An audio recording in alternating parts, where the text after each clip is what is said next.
Bonjour à tous et bienvenue chez Bourse Profit pour cette nouvelle vidéo. Aujourd'hui, nous allons évoquer une donnée importante quand on analyse une crypto-monnaie qui n'est pas forcément regardée de tout le monde et selon moi c'est un tort puisqu'il faudrait lui prêter beaucoup plus d'attention. On va parler du token supply et on va développer donc tout au long de cette vidéo l'importance de bien regarder le token supply quand on souhaite acheter une crypto-monnaie. En fait, c'est une donnée qui va nous permettre de bien comprendre le potentiel d'une crypto-monnaie. Lorsque vous recherchez des crypto-monnaies sur CoinMarketCap par exemple, vous pouvez voir que les cryptos sont classés en fonction du market cap. Ce paramètre permet de mesurer les valeurs des différentes cryptos et de les comparer entre elles de manière plutôt intelligente. Vous pensez peut-être que comparer les cryptos selon leur prix est une bonne chose, mais en fait pas du tout. Comparer une crypto-monnaie parce qu'elle vaut plus qu'une autre, ce n'est pas tout à fait logique quand on souhaite acheter une crypto-monnaie. C'est pas parce qu'elle vaut plus cher qu'une autre qu'elle a plus de potentiel qu'une autre. On va donc développer un petit peu tout ça dans cette vidéo et on va vous montrer donc l'importance justement de bien regarder le token supply et pas uniquement le prix. Alors c'est vrai que actuellement le Bitcoin c'est la crypto-monnaie numéro 1 et c'est également celle qui vaut le plus cher. Mais parfois on va avoir d'autres crypto-monnaies qui peuvent être plus intéressantes alors qu'elles ont un prix en fait plus faible qu'une autre. Et donc justement on va voir qu'il y a d'autres données à regarder. En fait le prix c'est pas une indication assez précise. Pour comprendre cela, il faut comprendre que chaque crypto a une offre spécifique.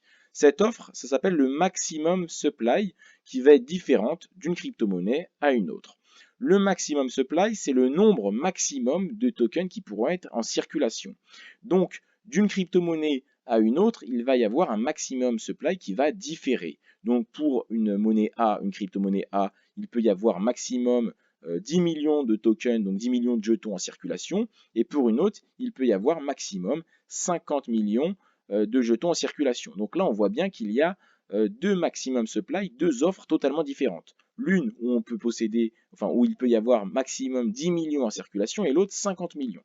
Donc là, il y a une différence entre le nombre de jetons, le nombre d'unités en circulation.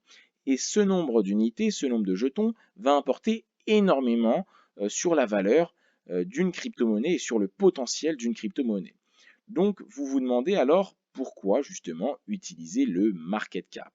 Le market cap prend en compte le prix de la crypto et également le nombre de tokens en circulation à l'instant T. Donc, le market cap, ça prend en compte deux choses. Le prix de la crypto et le nombre de cette crypto en circulation.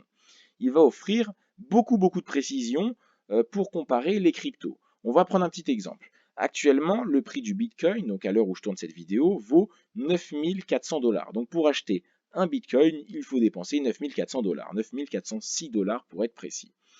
Et le nombre total de Bitcoin en circulation, c'est de 18 427 043. Donc il y a plus de 18 millions de Bitcoin en circulation. Le market cap du Bitcoin, ça va être le prix d'un Bitcoin fois le nombre de Bitcoin en circulation. Et donc, on atteint plus de 173 milliards de dollars de market cap. Donc, le Bitcoin a une capitalisation totale, un market cap de plus de 170 milliards de dollars, exactement 173 milliards, 339 millions, etc. Donc, voilà ce qu'on a en capitalisation. Donc, le market cap, pour le calculer, il faut le prix de la crypto fois le nombre justement de jetons en circulation. Donc voilà, les tokens en circulation fois le prix actuel est égal au market cap. Et donc ça va avoir beaucoup d'importance. Donc là maintenant, vous avez peut-être compris comment ça se calcule, mais on va regarder pourquoi c'est plus intéressant. On va justement observer pourquoi on doit étudier ce paramètre plutôt que le prix des cryptos pour les comparer. Donc, vous devez savoir qu'en fait, c'est la loi de l'offre et de la demande qui va régir le prix d'un actif. Une cotation boursière, le prix d'un actif, est régi et défini par la loi de l'offre et de la demande, pas plus. C'est-à-dire, en gros, plus l'offre va être importante, plus le prix va avoir tendance à baisser. Et plus la demande est élevée, et plus le prix va avoir tendance à augmenter, à grimper. De cette manière, pour deux cryptos qui ont exactement le même prix, celle qui aura le plus petit total supply aura un potentiel de hausse beaucoup plus important. C'est totalement logique. En fait, si à terme, l'une des deux a moins de jetons en circulation, elle va être plus rare et donc ça va impacter directement la valeur de cette crypto-monnaie-là. Donc pour deux projets qui ont un prix identique, celui qui a le plus petit nombre de tokens disponibles aura un fort potentiel de hausse, un plus gros potentiel de hausse que l'autre crypto-monnaie. Donc on prend une crypto A, une crypto B, elles valent exactement le même prix, mais il y en a une qui en a moins en circulation que l'autre.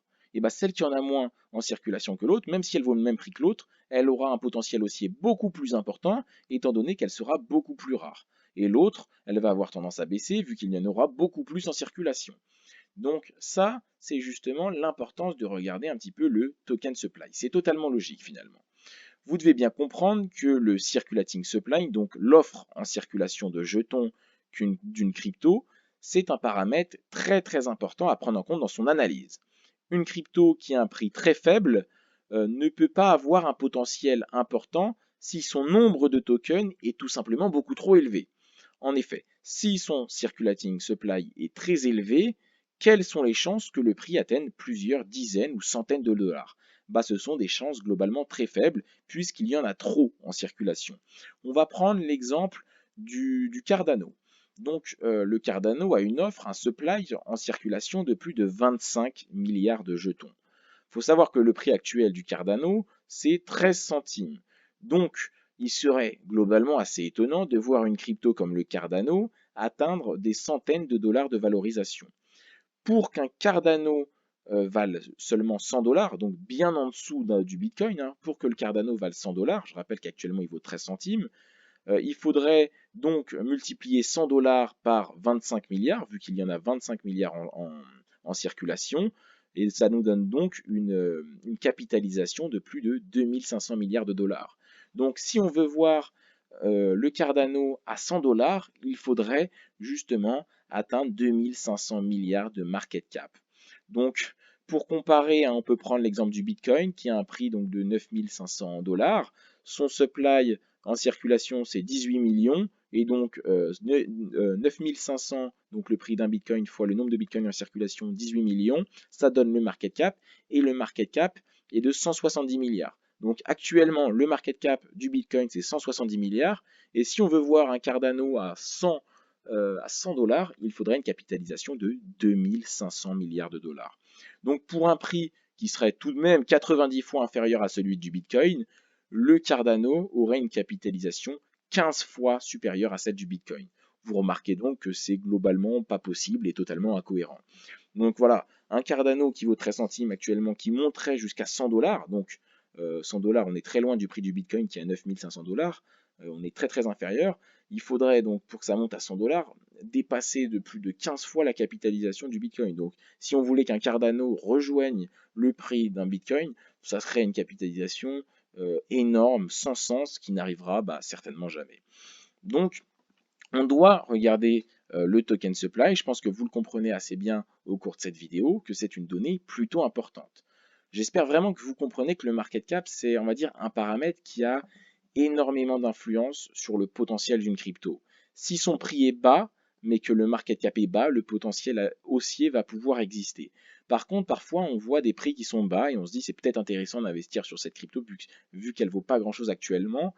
Mais si elle a un market cap qui est trop élevé, finalement, elle n'est pas du tout rare. En plus de ça, elle ne vaut rien, donc son potentiel haussier est globalement assez limité. Bien sûr, hein, je ne dis pas que les cryptos qui ont un supply important, donc une offre de jetons élevée, ne peuvent pas prendre de la valeur. C'est pas ça que je dis. Même celles qui ont beaucoup de tokens en circulation peuvent prendre de la valeur, mais on va devoir être attentif et justement étudier avec beaucoup d'importance ce paramètre, parce que ça va nous permettre de comprendre, d'anticiper le potentiel haussier de la crypto-monnaie en question. Donc il ne faut pas imaginer un projet à 5000 dollars dans quelques années si elle a une offre en circulation de plusieurs milliards de jetons.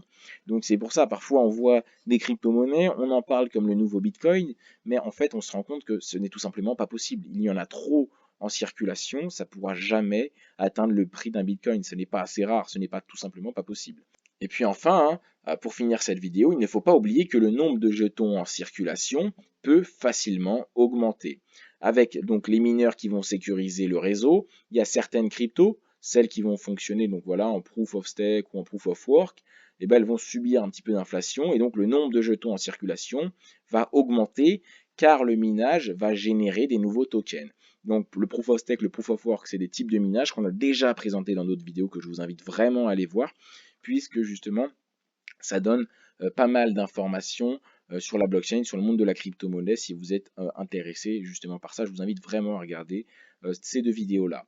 Donc voilà, j'en étais au fait que justement le nombre de tokens en circulation peut augmenter puisque justement le minage va générer des nouveaux tokens.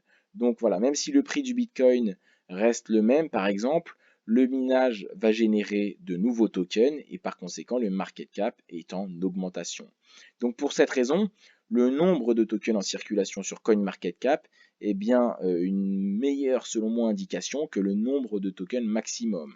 En fait, les tokens bloqués, réservés, ne peuvent pas être vendus et donc n'impactent pas le prix qui est pourtant comptabilisé dans le total supply. Donc on vous recommande de vous concentrer sur le nombre total de tokens en circulation, même si celui-là peut encore évoluer avec le minage principalement. Donc ne pas se baser uniquement sur ça, se baser sur plein d'autres éléments pour analyser, ça va de soi. Vous devez vraiment faire attention à plein d'autres éléments, également à des éléments graphiques et techniques qu'on apprend d'ailleurs dans cette chaîne. Donc si vous avez aimé cette vidéo, je vous invite vraiment à la liker parce qu'on sort plusieurs vidéos sur le crypto, sur le trading et ça nous aide un petit peu justement à nous référencer.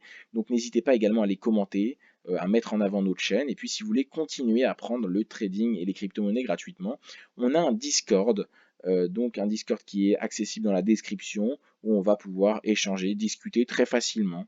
Donc ce Discord est ouvert à absolument tout le monde. Vous avez juste à aller dans la description et venir nous rejoindre. On discute de tout, nous partageons des analyses, des conseils, des astuces. Donc c'est vraiment un bon échange de valeurs. Ça permet de ne pas être isolé dans son trading et dans sa progression. Donc je vous invite à rejoindre notre Discord qui est dans la description. Merci de m'avoir écouté et à une prochaine vidéo.